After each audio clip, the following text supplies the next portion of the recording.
Hi, everybody. Welcome to another episode of the Beauty Outlaw. Today, what I want you to do first, if you're watching this, is please subscribe to the channel. It is so important that you do that. I can keep bringing this amazing content and amazing humans right to you with information that you need to hear. So today, I'm excited to bring to you a very, very special guest to me. She is a corporate compliance attorney, unbelievable beast of a woman. I have met her in our gym, and she is everyone should aspire to be like her. She is an amazing human. She is an amazing mom. She is an amazing attorney, and she's got an amazing heart. So today, I want to welcome Sahar. Thank you for being here, Sahar. What an honor. First, tell us about you. Ooh, where do I start? Well, after she said all of those lovely things and I'm having a sweat attack, it's an honor to be here, truly. Yes, I'm a mom, I'm a lawyer, I work out, I'm everything that you are, really. You know, change the profession. You're in medical, I'm in law, but really we're in service. We're in service of others, and we call it different things, and we're blessed to be in service, and through the people that we serve, we learn, and our mindset and our lives enhance. So that's really it. I mean, I could go on and on about what makes me, but what makes me changes every day. So it depends on the day, the hour. It does depend on the day. Yeah. But what do you do? What does a day in a life look like for you? Like my schedule? Yeah, your schedule. Let's Okay, hear it, all right, because all I know a little bit about you. Yes. You're a real early riser, and since we're talking about everything wellness as well as aesthetics, share your story. We met in the gym. Yes. This sweet one comes right up to me. She's a ray of sunshine. Comes right up to me. That's how we met. But your years of fitness and mental preparation for your day began years ago. Yeah, it did. It did. Absolutely. I'll give you my schedule now, and I'll kind of give a brief overview as to how I got in this routine. So I wake up every day at 2:45 a.m. and I spend the first 20 minutes doing Wim Hof breath work. And then I spend 20 minutes in a metta form of meditation, which is basically you sit and you filter through thoughts through the lens of gratitude. And that's the first 40 minutes of my day. And then it goes into a very routine form of taking in certain liquids. So I take hydrogen gas. That's the water that I drink. Formulated by one of my favorite wellness clients. And that's a whole other conversation. But we will be talking about that. Yeah. So then I drink a pre-workout. That's basically just ginseng, turmeric, a little bit of natural caffeine. And I change, I get my gym bag together, and I'm at the gym by 4 a.m. And then I go to the gym and I kill myself for a couple hours. I come back home between 6:15, 6:30, and I'm a mom to 2 teenage girls. One is almost 17. Sasha, if you're listening, these wrinkles are your responsibility. And I have a 14-and-a-half-year-old. And I am a single mom. I've raised my girls with the blessed assistance of my beautiful family. So yes, I have the title of a single mom, but I've got some truly angelic people in my life that have been my backbone. Village. A village. It's been a village. So my routine is extremely, extremely structured, and it works for you. It works for me, and it works for me. It absolutely works for me. And then I practice law. Oh yeah, that's right. Then there's law. After the kids go to school. Kids go to school, I practice law, and that's the easy part of my day. Truly, it is the easy part of my day. I would agree. I mean, I don't practice law, but I would agree. It is the easy part of my day.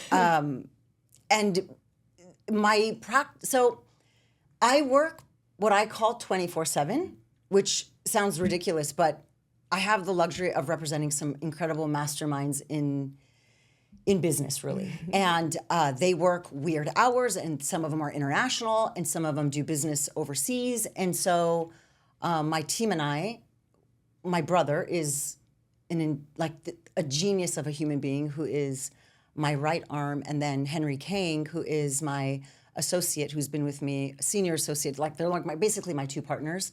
He's my left hand. And I am blessed to have those two because I am the big mouth who gets the business. I curate the deals, I guess you would call them, and the relationships, and they're the magicians behind the scenes and in the foreground. And so we work collectively as this incredible trio. And Wait, so your brother, my brother. little brother. So Saba is my brother. He is 13 years my junior. He's an exceptionally bright lawyer. He went to law school, joined my practice, and joined Henry and I. Henry's been with me going on 15 years and will never leave me. Subliminal messages I shall implement. You heard throughout. it here. You will not leave her. So I've got those two, and I've got, our offices extend in all parts of California. But so yes, I practice law. Back to the routine. I practice law. I'm a corporate lawyer, but I've had 14 years of experience in trial work. So we did trial work, litigation, heavy litigation. The last, I would say, 8 to 9 years has been transactional work, which is quite advantageous having a litigation background because I know what gets litigated, and so it creates a far more astute technician when it comes to drafting agreements because I know how they get argued. And I've litigated those, and we've gone to trial on those. So nuance specific and So sometimes a little micromanaging. none, Oh, zero. I don't micromanage. So, ooh, that's such a good question. I don't micromanage. Do you have to hold is that what the breathing is in the morning at No. 2:45? Is working through those moments that you want a control that is maybe out of your control and letting it go. Interesting that you asked me that. The reason why I say interesting is because micromanaging in business for me is absolutely zero. And if Saba and Henry were here, they would say, does she micromanage? She doesn't even barely manage. I have that much trust in him. That's awesome. I micromanage myself. I'm pretty hard on myself. Where has the lack of micromanage sometimes really hindered me as a mom? Because my natural tendency is not to micromanage, I would instill trust in 2 hormonally challenged daughters. And sometimes they require micromanaging. So it's hard. That part's hard for me. But the breath work is, I'm typically a very A-type personality. I've had to manage anxiety through breath work.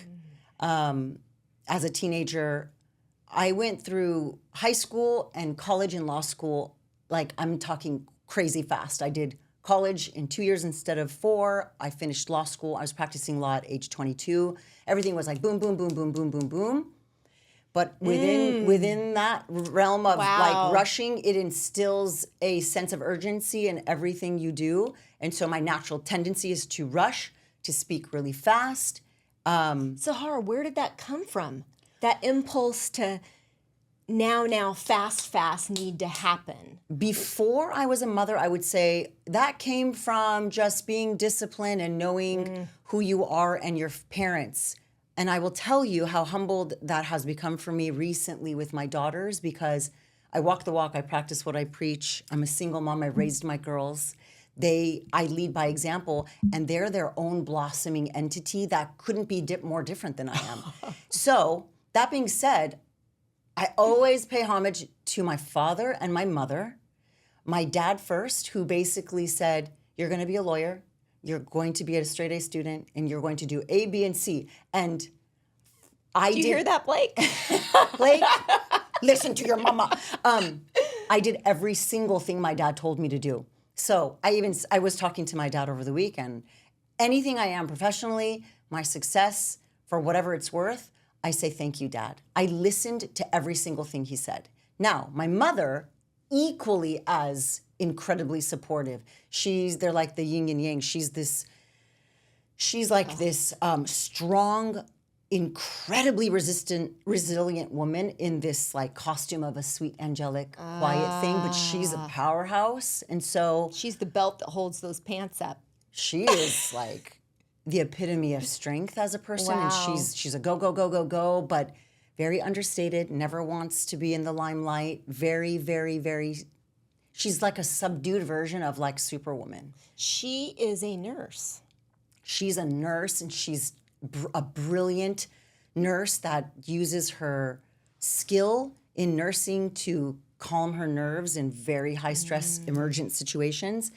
And then she uses her intuition to basically tell you what's wrong. My mom is like this psychic. She's hard to explain. She's my moral compass, and my father is my outward, my strong suit. That's where I get it from.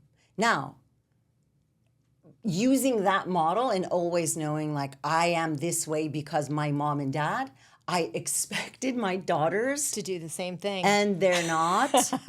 And I'm embracing, and that's where the breath work comes in, because I'm learning how to control the controllables and to relinquish the wanting to inspire or influence the things that I cannot control. Share a little bit about the fact, and you were an immigrant. Oh, yes. You're an immigrant. I am. So could you just walk us through that? Because I think that it can explain a lot of how you're feeling with your daughters versus the way they're raised versus the way you were raised. Really good question. Really good question.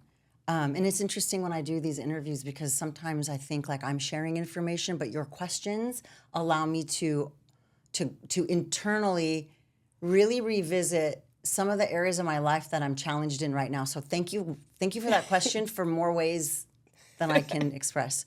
I was born in 1978 in Iran, and my mother and my father, very young, like 20, 21 years old, were not Muslim. So you can imagine it's the Iranian Revolution where the Islamic regime is now overtaking this beautiful, modern, culture-rich country. It was very modern. Very modern. And both my parents were pre-med, and they had 2 daughters. So they were, this again, I credit my father. My father's this incredibly thought-forward, risk-taking, fearless. He's a fearless man. And he looked at my mom and said, we're leaving everything. Our money, our families, our everything. We've got 2 daughters to raise. We will not raise them wearing burqas or hijabs. So we're going to get the F out of here. Powerful.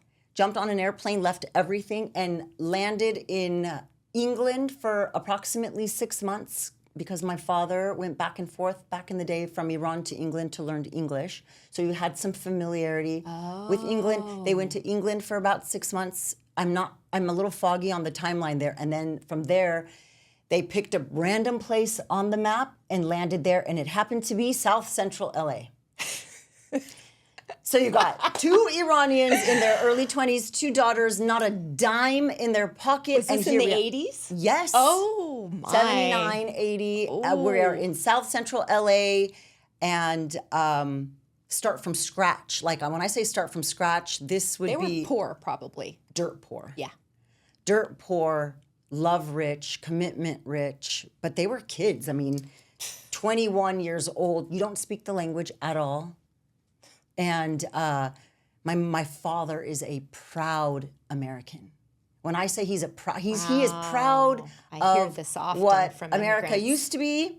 I'll leave my political views out of what we You are don't dealing have with to. now. We can throw those right out there. Yeah. So my dad is a proud Republican who is very, very, very grateful for the American dream, the opportunities that surround the American dream, and he is a firm advocate of hard work equals success. And look what happened. Yeah, He we are. raised a daughter. Yes, he did that- too. My 2? sister and I are. My sister's just as much of And a a son. powerhouse and a son. Saba's a whole different recipe, but Saba's perfection in my eyes. My favorite creature on planet Earth is my brother, but my sister as well. But her and I were raised, and I think From old school, from the method of the culture Yes. that your parents were raised in. totally. Very protective, I assume. Protective would be an understatement. My dad Okay. was my prom date. Oh. Yeah. That's pretty Protective is an protective. understatement. Big time. Yes. But it's interesting because, like, when I say to you, "Oh, I walk the walk and I'm an example to my girls," when you think about raising kids and that immigrant mentality truly needs to be considered, because it's like a cake. And I think I've used this analogy before. You make a cake, you have a recipe. If you follow it to a T, your cake 9 times out of 10 is going to come out a certain way. And here I am a recipe from these 2 immigrant parents who were dirt poor. We essentially collectively raised each other, right? And we saw my parents grinding and working their way up the ladder slowly, slowly, slowly. No welfare, no assistance from the government, nothing. Go, go, go, go, go, go, go. They raise these 2 kids who are these go-getters. They are extremely, extremely, extremely obedient. And then here I am raising 2 daughters, a single mom. So take a massive part of the recipe out, right? There's no father there who is this strong Iranian, like, hello, we are grateful, we are advantageous to be here. So then I'm this single mom raising 2 kids. Trying to be both parts. Trying to be both parts, compensating for the lack of another one, but in a very different economic place now. And so I do everything for my girls, everything. They have a bit of entitlement. Extremely. I can speak. Yeah, absolutely. Most kids they do nowadays. They do. And now we're in a different generation, raised in a different household with different demographics. And here I am expecting the cake. Well, it's a different recipe. I don't even have a cake. I don't even know if it's a cookie. I don't even know if it's dessert anymore. And so I have to really remind myself of that when I'm like, but I raised you the same my parents raised me. No, I actually didn't. So It is interesting, isn't it? yes. And an immigrant's work ethic is truly Bounds above. That's where America was built on. that's it. Or immigrants that came here and used work ethic, had nothing, had no food, had nothing. But immigrants have been doing that for thousands and thousands of years, and they're pretty amazing people. And you're one of them. Thank you. You and your family. That's such an inspiring story. And I love that you guys made the American dream happen for your dad. Your mom and dad made this American dream happen for their granddaughters and Yes. legacies beyond. Definitely. Do your mom and dad, what do they do now? So both of them are retired. Okay. And they live in Nellie Ranch where I live. Okay. Yeah, You're here in Orange County. We're here in Orange County. Very active, just they're great grandparents. My sister's got 2 kids also. So between my kids and my sister's kids, they're grandparents. My dad still does a lot of real estate work just on the side. It's his hobby. So he stays busy and they travel. Oh, what a cool, it's so inspiring for other people that come to this country because they're all trying to do that. And it's possible. Yes. I know it's harder now. It's different, yeah. It's different, but it's not. I mean, there are ways around it. Well, how do I transition from this amazing story to the kind of superficial world of aesthetics? I mean, I'm kind of in a weird, perplexed place right now because we have these amazing people that came here so hard. They worked so hard to be here for the American dream. And now we live in a time where the number one thing we want is to look like the person on the screen, have our Botox, have our filler, have our Sculptra. And we've come pretty far, I guess. We're really isolated from from scary things, poverty, impoverishedness from many, many people, but it's still out there. So with that said, I have to transition because this is the Beauty Outlaw, and we have to talk about things that people came here to listen to. Yeah. Let's jump in. Let's jump in. So with you being a compliance attorney, corporate compliance attorney, one of the key questions in aesthetics for people that are trying to start their new business is how important in all states, I guess we'll just do an umbrella blanket, what is the corporate practice of medicine? How does it work? So that's a loaded question. because one, it's changing. Two, it's interpretive. Three, it can be subjective, but the corporate practice of medicine encompasses the corporate structure of your entity, Okay. compliance with boards, right? The medical boards, compliance with HIPAA. I mean, compliance is a very legally rich word, and the corporate practice of medicine is a very rich area of law. And it changes It changes per counties, per states mainly? absolutely per counties, per states, per years, per months. There's a lot of liberties being taken without being critical or hyper judgmental of any one practice. What I've noticed, I can share some trends with you that I've noticed. That would be great. So the law outlines specificities with respect to license holders. You're obviously familiar with that. And kudos to you for being so interested in compliance from the day I met you. I love people like that who want to grow and spread your tentacles, but do it in a manner in which you're protected, because it takes just one tiny little, not even a slip up, but honestly just a misinterpretation of the law. And then next thing you know, you've got someone banging on your door trying to take away what you've worked so hard for. A lot of the things that I'm seeing specific to med spas, for example, you've got requirements that a MD, medical doctor, is on board as a medical director who's overseeing the care of its nurses. Now, nurses implies RNs, NPs, LVNs, all of them, right? I've noticed that med spas, given the trends, right? Trends are crazy right now. You've got med spas with respect to aesthetic. You got med spas with respect to what they call wellness, which is really like peptides. That's a whole other ballgame. Hydration. I've got so much insight in the last year by representing companies that have done it right. My goodness, it's not that hard to do it right. No, it's not. It's not. It's not. It requires crossing T's and dotting I's, and it also requires, and this is not a plug for anyone to go hire a lawyer, but those who advance the retention of a corporate lawyer early in their practice, so they invest an incremental amount of money on a monthly basis to have that protection and that layer. My goodness, they grow faster than anyone else. You spend money on your social media per month. Right. You might as well spend money Yes. on advice. How do they go about getting that good advice? Right. Who do they look for? Sadly, more often than not, it's after some shit has hit the fan. Excuse the phrase. No, it's true.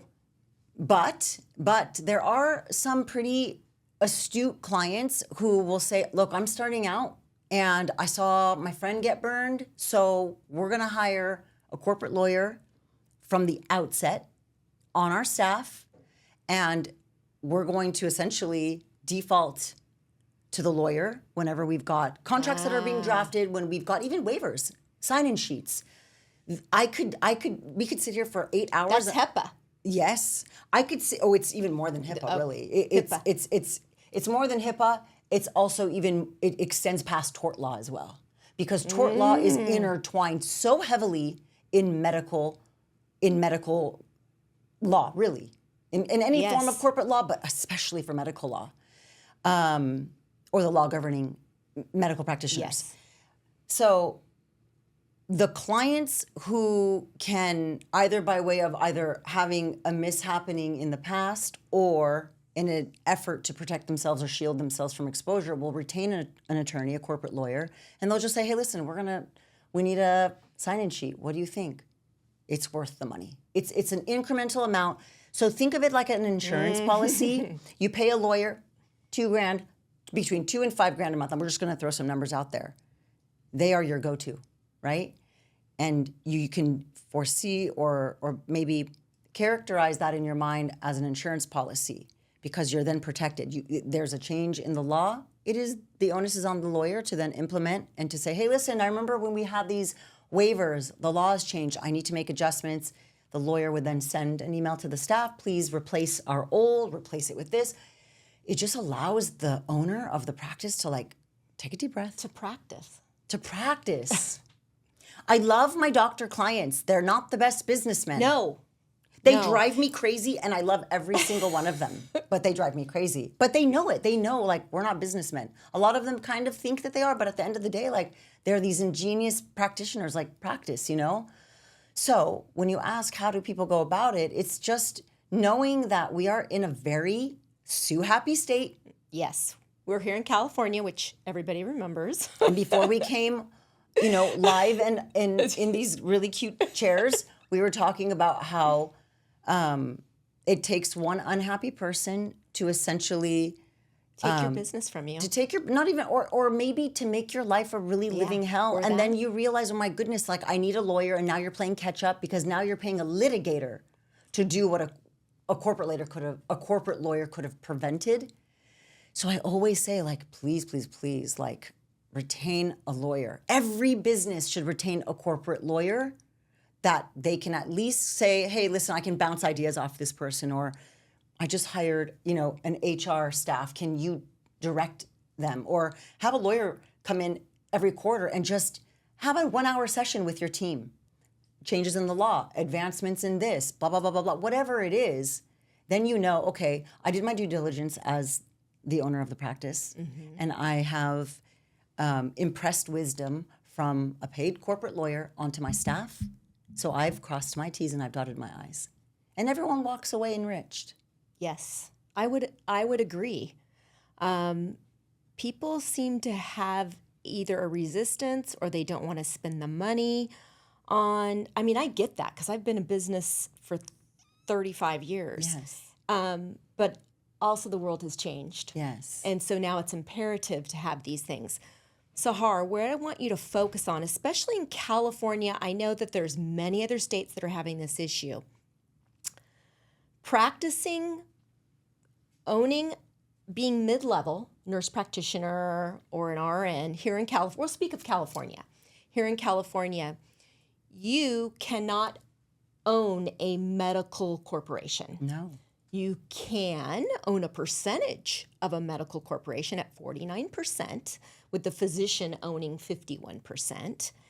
And that's not happening as much here.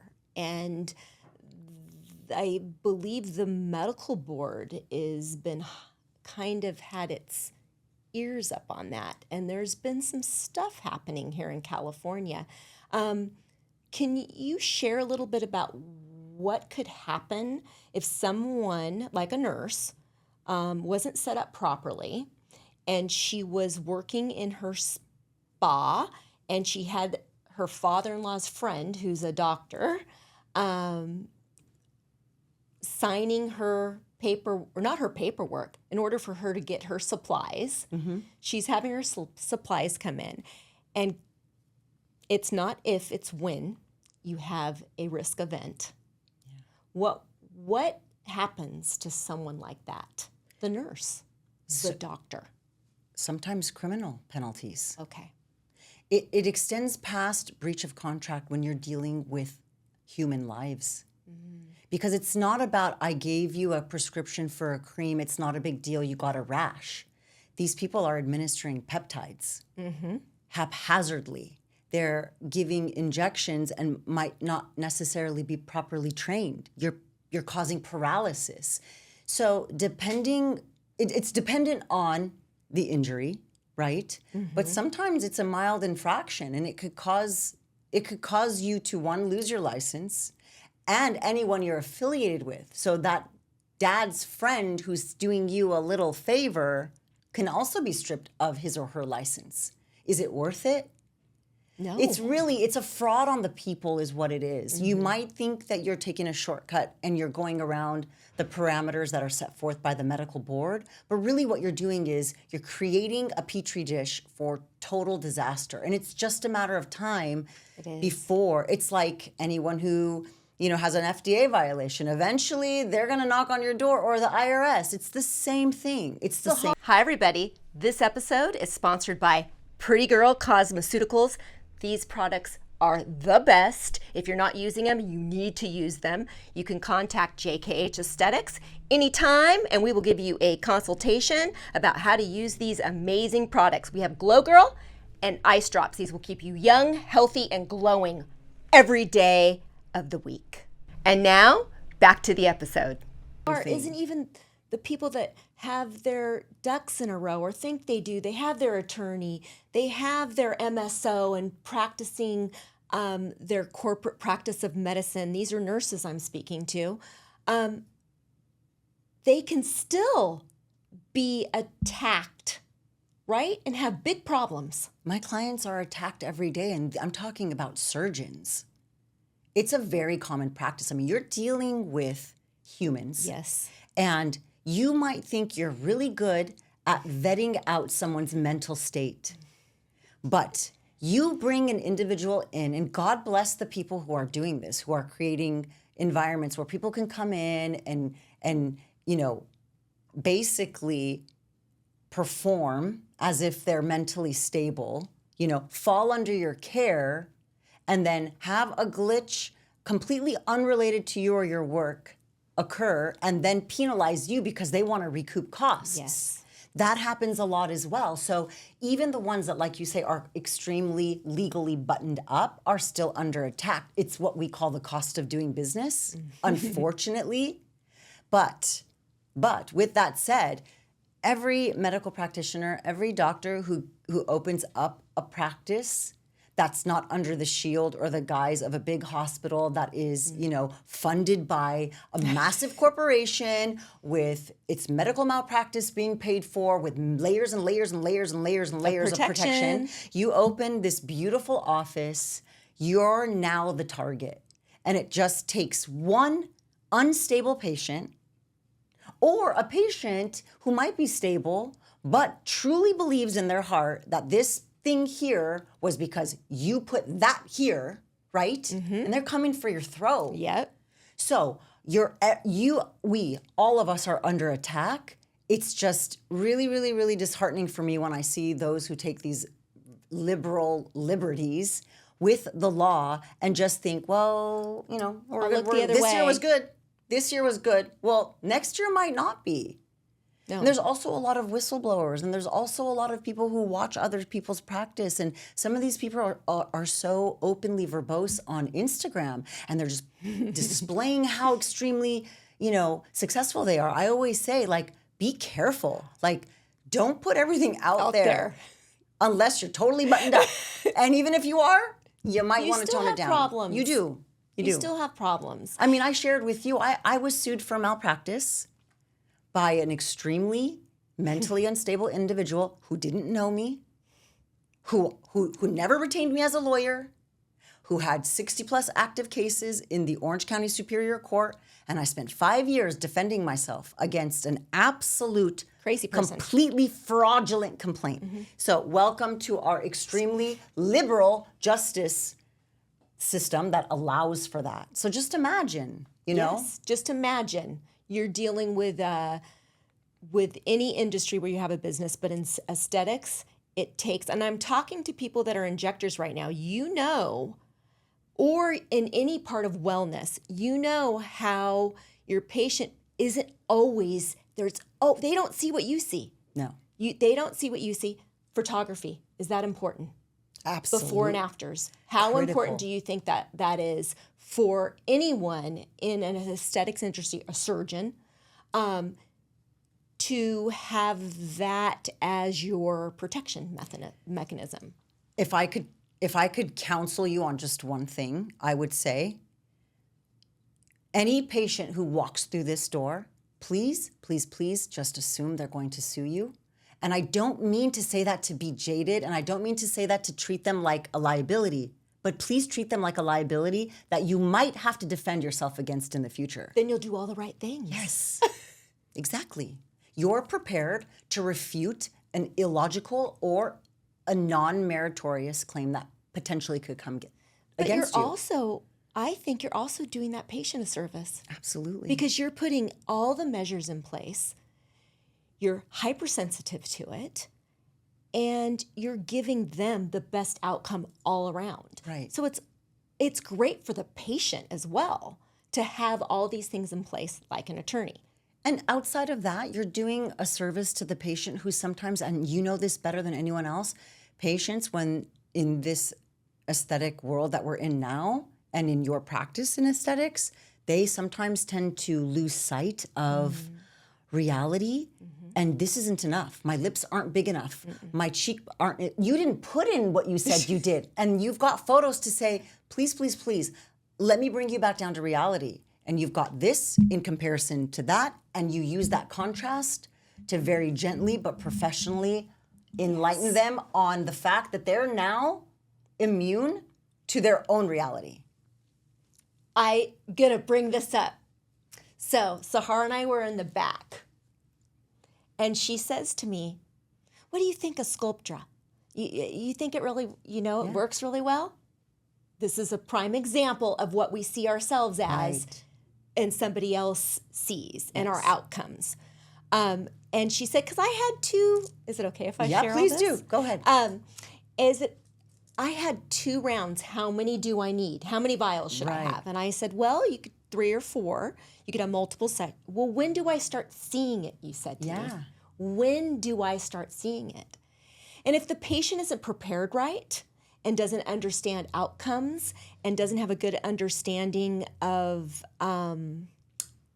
expectations, managing expectations, they can be a problem. Absolutely. And I walked you through, well, it takes time. We went through the whole thing together. And you'd already heard that, I'm sure. Right. But I re-managed it and helped you understand that it takes time. It doesn't just happen overnight. It's not like a filler. So prime example, you're not going to go out and sue anybody. No. You're not upset about it. You just needed to be guided through the process. But like you said, one person that's not happy or doesn't think their outcome is good, if you have that picture before and take a new one, they'll see a difference. Right. So thank you for speaking to the power of treating every patient that walks in your door like they're going to be suing you on the other side. I absolutely love that. And take that with you daily in your practice, and you will implement procedures and discipline. It's truly a discipline. A discipline. And the better trained your staff is, that there are no, I've been in so many offices where a procedure will start and the next thing you know, oh, we forgot to have you sign this. Sorry, you'll do it later. Don't worry about it. We're guilty. It happens. Everyone is. We're guilty. It's something slips through the cracks, or it's your regular client. But if you have a methodical, structured, disciplined practice. Like 2:45 in the morning. There you go. I believe you find someone who is successful, and by successful, I mean like uber successful, you will find a disciplined person. Agreed. Discipline is everything. It's everything. It is the shortcut. It is a life hack. It is so much easier. Because you know why? Anything that's disciplined, when someone says, oh my God, how do you remember that you have to wake up this much time and then you have to do this, and you're so methodical about what you drink and what time and blah, blah, blah. I'm like, no. I'm a participant. I am just a participant in a very disciplined routine. When I get up, I already know what's going to happen. My body and my mind, my muscles, they know what comes next. I know how to tap into a meditative state. I've done it so many times at the same time in front of my red lamp. It knows how to do it. So what do? I participate. And I'm the beneficiary. In the setup of the discipline, just like in our business. Yeah, I'm the beneficiary. Yes, I'm not the doer. I am the beneficiary of a very structured routine that serves me. Same thing in practice, whether it's law, whether it's medicine, whether it's dentistry. And like you said, expectation management also comes hand in hand with how compliant your staff is with your discipline structure. Yes. I cannot emphasize that more. That's okay. For someone, I have a couple of my cute little staff members here today. They are pretty cute. They are. They are super cute. And they know that I am on them is the picture. Did you get the signature? And clients complain. they sit up front and they have to sign another, they complain. But I explain when they get in the room, I go, thanks for helping me. That's why I'm able to stay here and be open. So just tell your patients, explain to them, you are helping me out against something that's a bigger power than me. Great. I have to roll with the punches. So communication, expectations.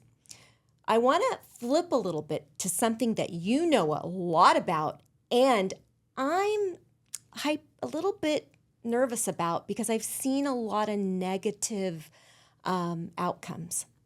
And that's in the world of peptides, which I think are amazing. Yeah. I think they are amazing. It's the future. Totally. You know a lot about them. Share with us what you know. I know you are an attorney for a firm that deals with peptides. Right. Walk us through that. So, peptides, as you know, they're just chains of short chain amino acids, and they're bioidentical. They're naturally occurring in your body. Just like anything, whether it is a filler or a Botox or a peptide or a supplement, it doesn't matter, or a prescription. You've got to know enough about what you're prescribing, how it's administered, where it's curated from. Okay? Biggest mistake I'm seeing in Orange County are all of these very trendy spas opening up, and we're like men's experts, we're women's experts, because guess what? And then they're getting their peptides from peptide.com and thistide.com. Overseas. It really irritates me because peptides are transformative in wellness. Peptides are not the future, they are the now. They're the now. I love that. They are the now. They are the now. And if you are opposed to it, if you have a visceral reaction to it, it's simply because you're ignorant. That's it. That's all.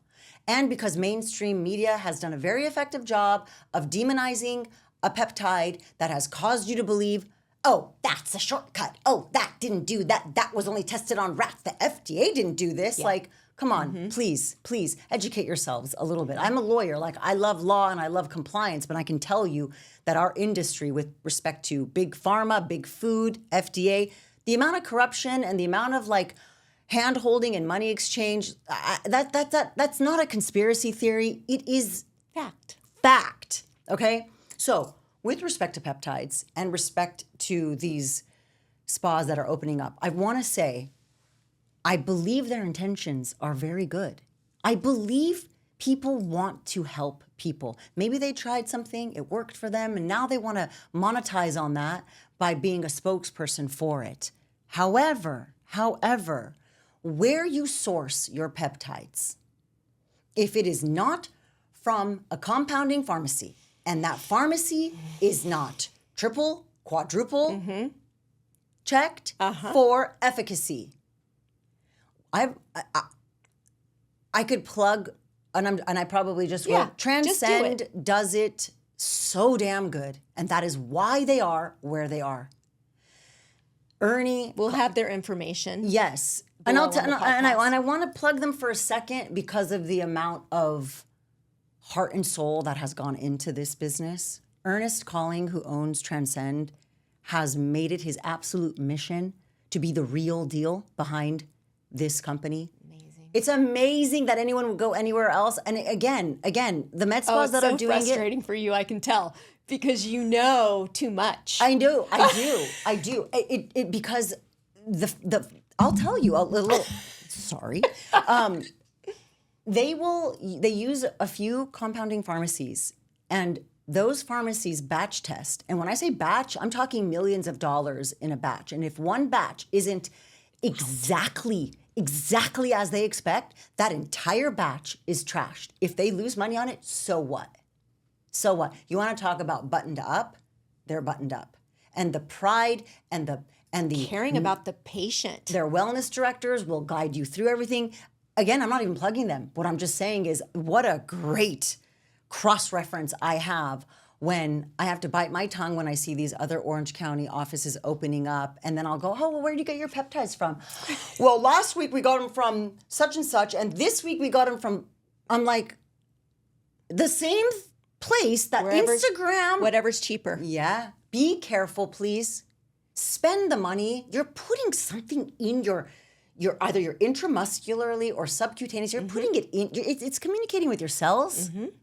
If done right, It's amazing. it's amazing. I can say it's changed my father's life. It's corrected my thyroid. I had a very weird thyroid issue that allegedly came as a result of having COVID.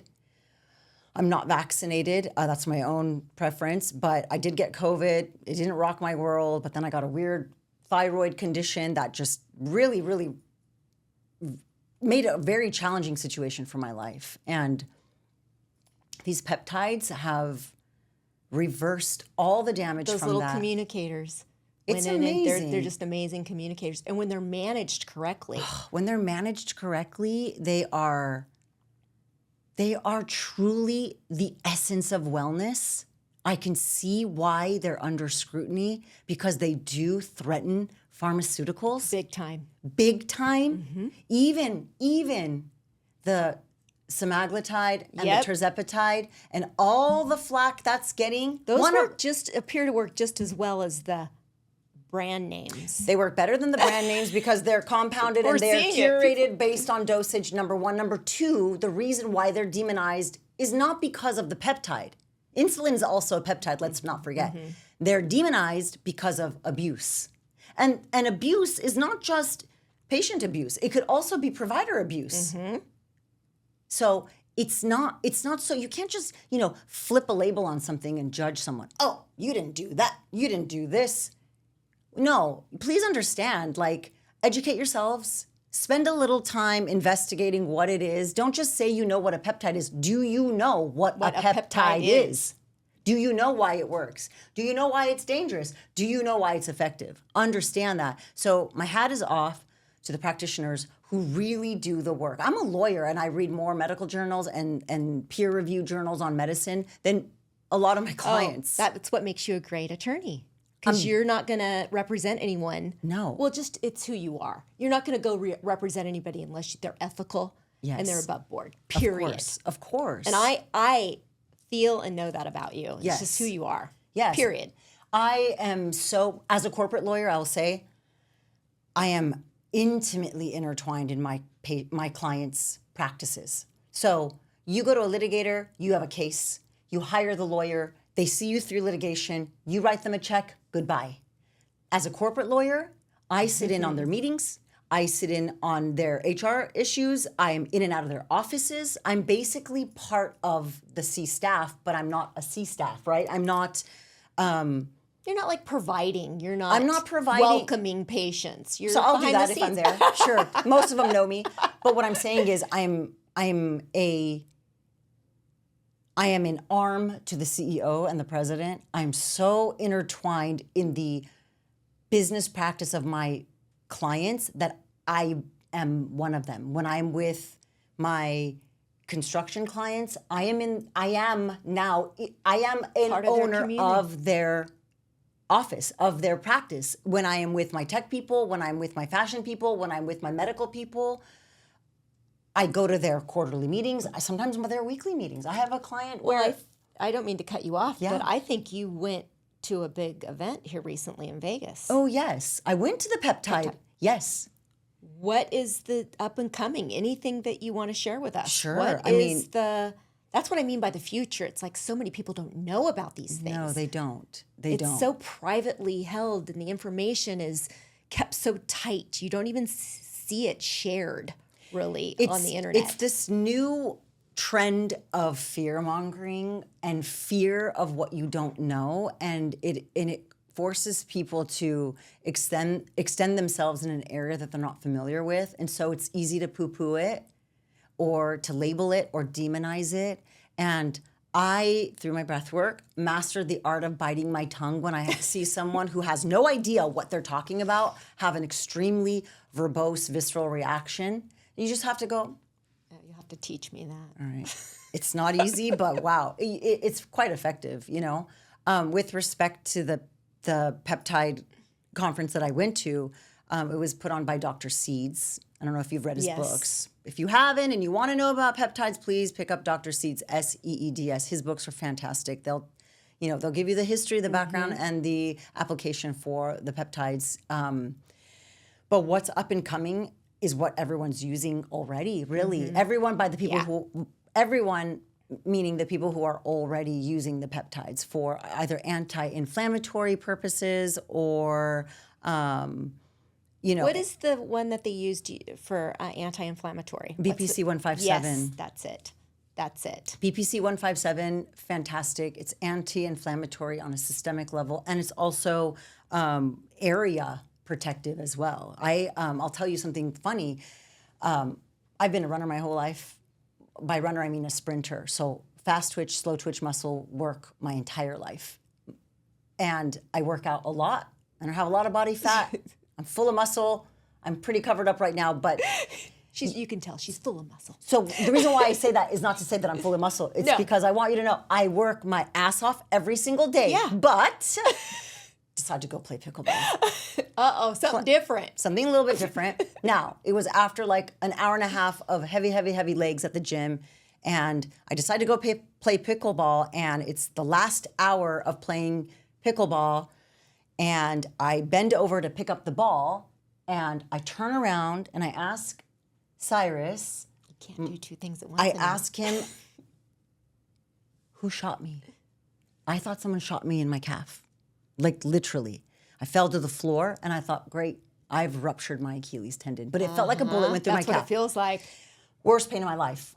Long story short, I injected BPC 157 directly into it, placed my leg on ice, and I was back in the gym this was a Friday, back in the gym on Monday. It's amazing. It's truly transformative. It's amazing. I've heard these stories multiple times. Yeah. And I don't know. My big problem is I don't know why. I do know why. But we should be seeing these in every single orthopedics office. Yeah. Oh, yes. We should be having red light beds, infrared beds in PT offices. These are things we should be doing that are only for the elite and the wealthy, when really we could change people's lives with these simple, they're not that expensive. No. This stuff is not that expensive. No, especially BPC 157. Back to your comment about changing people's lives with red light therapy. You do breath work and go sit in the sun during the early morning hours of sunlight. You've got red light therapy. Your circadian rhythm is reset. Your testosterone is increased. Your hormones are balanced. These things are free. We don't, and your often, melatonin. Your melatonin for the evening. next night. Yes. Yeah. You don't have to go and spend $50,000 on a red light bed or some fancy $4,000 panel. I have the Juve panels, which I love, and I also have a handheld one that I love, and I use it every single day. It's good for ATP. It's good for your collagen. It's good for your skin. It's good for all those things. I put it on my thyroid when my thyroid was wonky. I put it on my calf after I injected myself. But what I'm saying is, if you don't have the resources to spend the money on all of these fancy schmancy advancements, by the way, most people who buy these things, they end up collecting dust in their homes. Yes, because they lack the discipline to use them. Discipline. But all things in nature, go ground, go take your shoes off and walk on the beach for 20 minutes. Then tell me how depressed you feel. That's hard to do, which is why I wake up in the morning, walk outside, get my eyes to the light like we just talked about. Best thing you can do to reset and start your morning. See that sunrise come out. Get a little blue light in your eye too to trigger that melatonin. All the things she's talking about. Right.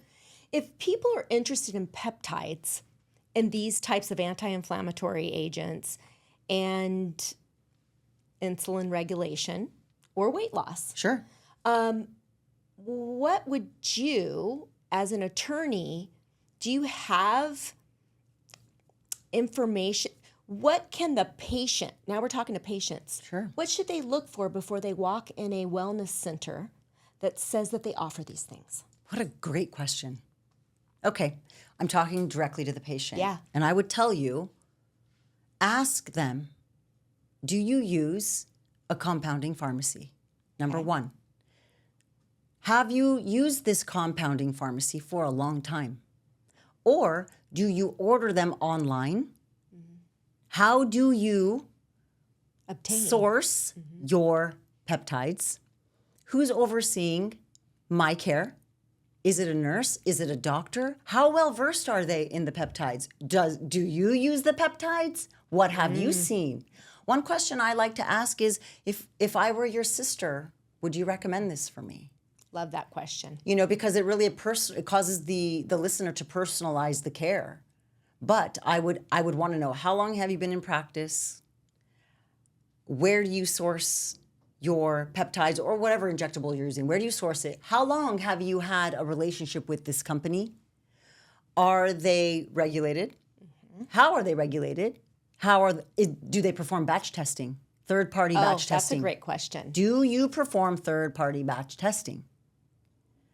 That's a start. And how do you determine the dosage? Are you just looking in a book and it says the starting dose is X, which we're seeing a lot with the Ozempic and the Mounjaro is, okay, you want to lose 10 pounds, take the starting dose. Next thing you know, people are like throwing up. They feel like crap. They've lost all their weight. The weight's gone off too fast. They look like they've aged 150 years. You know, you're putting something in your body with a needle. Do your homework, vet them out, talk to people, ask people, you know. Dentists are now doing it. Just, you want to come in? I'll do Botox and I'll give you a peptide and here you go, because that's the trend. And dentists, you are not allowed to do Botox in the state of California unless you have a medical director overseeing you. You can do TMJ, but that's another one of my questions I get asked a lot from dentists. Yeah. Well, can I do it? Well, no, you can't. You can't oversee a nurse. You're a dentist, which is great, and you should have the authority to do these things, I believe. That's a whole nother podcast. They have intense anatomy, dentists do. They should be able to inject Botox cosmetically, but they're not in California, and they've gotten in trouble for this. A lot. I'll share a little personal story without naming any names, but when I was on the hunt to figure out what the heck was going on with my thyroid, and my hair was falling out by the fistful every single day, and I was freaking out, a friend of mine suggested I go to this place in Orange County. Oh, I've been there for a long time. They're amazing. They'll help you. They're hormonal specialists. Okay, great. Yeah. I go in, $550 for a consult fee. Okay, fine, cool. $550. The woman walks in, and I'm trying to share with her, this is what happened. This is what I've been told. My hair's falling out. I don't feel like myself. Something is wrong. I'm not sleeping. Sometimes I have a fever of 104. Sometimes I'm freezing. My feet are cold. My hands are freezing. And she's listening to me. And for all intents and purposes, I'm thinking she's the doctor because it's a doctor's office. And she's like, I've been prescribing this for a long time. You need tirzepatide, because that's the trend, and I know you're going on vacation. You're going to want to feel good. You should take tirzepatide. And I'm like, wait, tirzepatide? Mounjaro. For those of you that don't know, that's that weight loss drug. That's basically Ozempic's successor. So I'm just like, wait, what is going on? So then I look around, and my mom's with me, and I look around, and all I see on the walls are tirzepatide is on sale for this clinic. They're pushing it. And that's what she wants to give me. Why haven't you addressed my thyroid? Mm-hmm. Why haven't you talked to me about my hair loss? My feet are freezing. What is going on? No, that's what everyone's doing. You got to take it. So I'm like, no, are you insane? Yeah, this is the trend. It made me so mad. So I left, and I was like, whatever. There's a caveat there, though. I find out she's a chiropractor. The doctor is in Los Angeles, who's never stepped foot in this clinic in Orange County, but they're friends. So that same scenario. So I said, this is crazy. This is absolutely crazy. And this is coming, you walk into a place. Right. With somebody with schooled in knowledge, basically. You are not the average patient. And you walked into that. First of all, do you know my BMI? You're suggesting this. This is kind of crazy. Yeah. Do I look like I've gained 100 pounds and I don't know it? Now, the caveat to that is this is not a knock on tirzepatide. No. Because tirzepatide used in micro doses will actually correct your thyroid. It'll actually help women get pregnant. It'll actually bring your period back. But do you understand what microdosing is? Do you understand? No. They don't. No. So again, No. again, I don't want to demonize what I just said about that. Trizipatide has been used for 20 years Right. in microdosing for these Right. very Dr. things. Tina does a great job if you haven't listened to her podcast or to her work. She's Tina, Tyna. She's fantastic. She gives a whole gambit as to how the peptides are used in moderation and in dose-specific and patient-specific ways. But the reason why I got irritated was because she's just giving me what I think she wants to profit off of. Yes. And that was really annoying. So That's the world we live in. paid my $5.50 and I said, bye. Peace out. Yeah. And that's what everybody should do. Peace out when you're getting into the world of anything. Aesthetics, you're going in for filler, you're going in for Botox. Find out, ask questions. I've talked about this before, what questions to ask, like you did today with the peptides. Honor your own health if you're a patient. Right. And if you're in the industry and you're honored enough to be, I hate the word mid-level. We call nurse practitioners mid-level and PAs mid-level, but I hate that term. But anyways, you're a mid-level provider and you're prescribing these things, be honored or bless the fact that you are in a position where you're allowed to do this. And remember why you got into this in the first place. It's patient safety, patient care, patient advocacy, only do no harm. And we're seeing a lot of do no harm. And that's what I love about what you do, is that you're the merger that helps these spas, these wellness facilities come in and do no harm to their patients. Because I think that's ultimately your goal, is nobody wants to harm anybody. Right. And if you do things right, you won't harm anyone, or at least you have a less chance to do that. I agree. I think it comes down to trust, right? We are in this blessed position where we get to essentially wrap our arms around an individual who's in a stressed situation, whether it's stressed because of an aesthetic faux pas, Or a car accident in the hospital. or for me, a major problem that's threatening their finances and their life. And they are instilling me with the ability to then hopefully course correct. And my energy combined with their energy allows this trusting relationship that will then let them breathe. Same thing with you. The skill set of the practitioner, the skill set of the lawyer, the background, the knowledge, the experience, the results, that is what allows someone to walk in and say, I actually trust you. I trust you. What a great feeling. And we are truly in an honorable role to where, again, like you do medicine and I do law, but we're just in service of others. That's all it is. That's all it is. And at the base level, we're no different than the person who's bagging our groceries at Whole Foods. Nope. We're no different than the person who's trying to find a shampoo bottle at Target that you can't find. We are in service of others. And so we must always remain humble that to be in service is truly a gift to the person providing the service, because that tells you that this individual trusts me. What an honor. What an absolute honor that you trust me. Yes. And that's what I say to my clients whenever they hire me. Because when I engage a client, that interview process is also an interview process for me. And I tell them that. I've turned down as many clients as I've brought on, because if there's not this, symbiotic or this synergistic chemistry, Connection. because of how intimately involved I become in their business, if you're a douchebag, I don't care that you want to pay me 5 times the amount. Yep. I don't need your money. Right? I need to sleep at night. I got to raise my kids. It's an interview process. And so when someone says, I want to engage you, and then I think, okay, there's someone I want to take on, I'm so truly grateful that whatever I've given them allowed them to trust me. And I take that so very seriously. I know you do. I can tell. I love her. Don't you guys love her? She is the best. She is the best. And thank you for sharing today, Sahar. And we're going to have you back, because I think what we're going to do is we're going to get detailed about a few other things in regards to peptides. Wonderful. And maybe bring a couple of your peeps. Your peeps I'll on. bring some of my peeps and on. we'll do a deep dive into peptides. Wonderful. Safety of peptides in the world of wellness. So thank you for being our little attorney here today. My High five. My honor, my pleasure. Thank you all. And what we do here at the Beauty Outlaw, at the end, we always do our little chin chin toast. Ooh, okay, So okay. yeah, we've got to. I love it.